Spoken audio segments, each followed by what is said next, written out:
Bonjour à toutes et à tous, nous sommes toujours sur Franchise Expo Paris 2011. J'ai le plaisir ce matin d'accueillir Anne-Catherine Péchineau. Bonjour. Bonjour. Anne-Catherine, vous êtes directrice générale d'une enseigne qui s'appelle Homebox. Tout simplement, vous pouvez peut-être commencer par dire à nos téléspectateurs que fait Homebox et quel est son historique. Oui, bien sûr. Alors Homebox est une société de self-stockage. Nous sommes le numéro 1 du self-stockage en France. Alors le self-stockage, ce sont des hôtels de stockage dans lesquels l'espace est compartimenté en petites pièces ou en box qui sont loués à des particuliers ou à des professionnels et généralement des gens qui viennent à l'occasion d'un déménagement. Alors vous existez depuis combien de temps exactement? Alors on existe depuis 1995, donc c'est un métier qui est relativement ancien même s'il est assez peu connu. Vous êtes lancé en franchise directement? Alors on s'est lancé d'abord en succursale de 1995 à 2005 et on s'est lancé dans la franchise depuis 2005. Et nous avons désormais 25 franchisés pour 60 points de vente. Alors pourquoi avoir choisi la franchise il y a 5 ans maintenant, 5-6 ans même?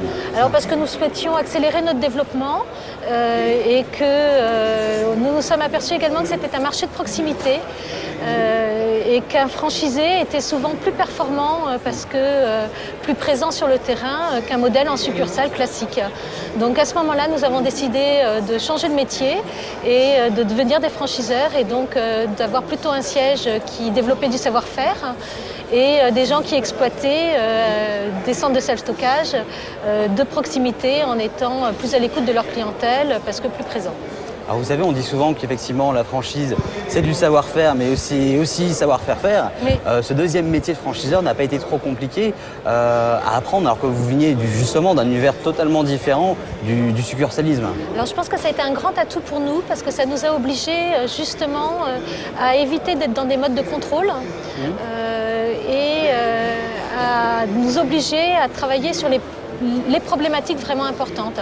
C'est-à-dire comment remplir un centre de self-stockage rapidement de façon à avoir une période de perte d'exploitation le moins importante possible puisqu'on est sur un métier qui va ressembler assez à l'hôtellerie, c'est-à-dire qu'il faut qu'on atteigne 60 ou 70% de taux de remplissage pour atteindre nos points morts. Donc nos franchisés qui investissaient avaient des exigences importantes et souhaitaient avoir un accompagnement là-dessus.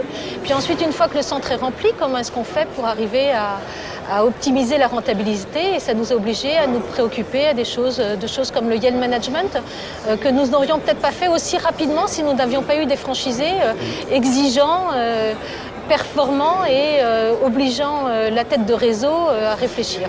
Alors vous disiez la comparaison avec les franchises hôtelières à l'instant. Oui. Moi je me dis qu'effectivement dans votre activité de stockage, cela demande des surfaces importantes, j'imagine. On va parler du nerf de la guerre, de l'argent. Combien ça coûte à un candidat franchisé de vous rejoindre? Alors ça dépend vraiment de la taille de son centre et on a deux types de franchisés. Nous avons des franchisés qui font ça en activité principale, donc sur des bâtiments qui vont faire 3 000, 4 000, 5 000 mètres carrés dans des grandes villes de 100 à 120 000 habitants. Et là, l'apport personnel va être plutôt de l'ordre de 200 000 euros pour un investissement qui va avoisiner facilement le million d'euros. Donc on est vraiment sur quelque chose qui va ressembler à de l'hôtellerie avec une forte connotation immobilière et c'est souvent ce qui motive nos franchisés d'ailleurs. Après nous avons des franchisés qui font ça en activité complémentaire, qui sont souvent des gens qui ont déjà un local. D'accord. Donc là, ça facilite un peu voilà. les... Et qui vont faire 200, 300, 400 mètres carrés. Et l'investissement est environ de 170 euros par mètre carré à aménager. Là, ça reste accessible, effectivement. Ça reste accessible. Donc, on a vraiment des franchisés qui font ça dans des petites villes avec des petits centres de self-stockage et des franchisés qui ont des gros navires. Vous parlez beaucoup de vos franchisés. Vous êtes sur Franchise Expo, j'imagine que c'est notamment pour recruter de nouveaux franchisés. Tout à fait. Quels sont les profils qui vous intéressent? Alors, c'est un marché de proximité, donc ce qui nous intéresse, ce sont des gens qui sont bien implantés localement. C'est également un service, et un vrai service. La différence entre un centre qui marche et un centre qui ne marche pas, c'est l'équipe. Alors, on dit souvent que c'est l'implantation. L'implantation, certes, compte, mais dans une implantation donnée, la différence de performance entre une équipe et une autre peut être du simple au triple. Donc ce qui nous intéresse, c'est d'avoir des gens qui partagent les mêmes valeurs que nous, c'est-à-dire qui partagent la qualité du service. Donc on cherche des gens qui vont être impliqués, qui ne sont pas là uniquement pour mettre de l'argent, pas que des investisseurs, et qui ont souvent une expérience du service auparavant, que ce soit dans l'hôtellerie, que ce soit dans la restauration, que ça soit... Et vous encouragez la multifranchise? C'est quelque chose de possible chez vous ou pas du tout? Alors c'est possible chez nous, certains de nos franchisés peuvent avoir plusieurs implantations. Nous avons un de nos franchisés qui a 5 implantations par exemple en Bretagne et qui couvre l'intégralité de la Bretagne. On préfère avoir un bon partenaire qui se développe plutôt que d'en avoir plusieurs. Donc oui, c'est quelque chose que nous cherchons. Vous savez, les journalistes sont en général des gens relativement incultes. Je ne sais pas si vous êtes présent à l'étranger et si c'est pas le cas, est-ce que c'est quelque chose que vous envisagez dans les années à venir? Alors, nous avons une toute petite présence à l'étranger dans le sens où nous avons un centre à Genève, alors qui est quand même l'étranger. Notre souhait est de nous développer à un moment donné à l'étranger. Néanmoins, nous pensons que le marché français est loin d'être couvert. Nous avons 60 centres de self-stockage en France. Nous pensons que nous pouvons assez facilement aller jusqu'à d'abord la France, après l'étranger. Voilà, d'abord faisons bien ce que nous savons faire et donc continuons à nous développer en France. Nous regardons malgré tout les autres pays européens puisqu'il y a des opportunités à prendre dans d'autres pays, donc nous irons, nous regardons le marché, s'il y a une bonne opportunité avec des centres à racheter notamment, nous ferons une opération de croissance externe, mais nous nous lancerons à l'étranger qu'une fois que nous aurons bien couvert déjà la France et que nous aurons des implantations sur toutes les villes de plus de 50 000 habitants. En France aujourd'hui, qui sont vos concurrents? Alors, nos gros concurrents, c'est le système D.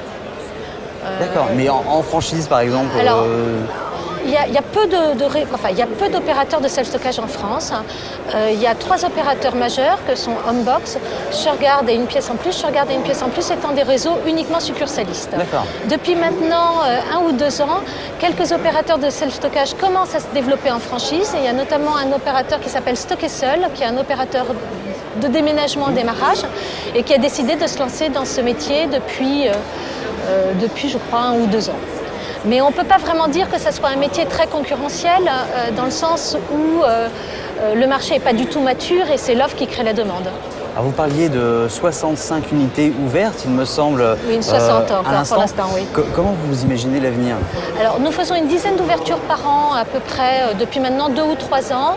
Alors selon les années, il y a des années où on fait plus d'ouvertures en franchise et d'autres où on fait plus d'ouvertures en propre. Notre souhait c'est de continuer sur ce rythme de 10 ouvertures par an avec on va dire un développement 50-50, 50 franchises, 50% franchise, 50% succursale. Anne-Catherine Péchinet, merci beaucoup d'avoir répondu à toutes ces questions. On vous souhaite bon courage pour ce salon et pour la suite des événements, bien sûr. Nous, on se retrouve bientôt parce que nos programmes continuent comme d'habitude.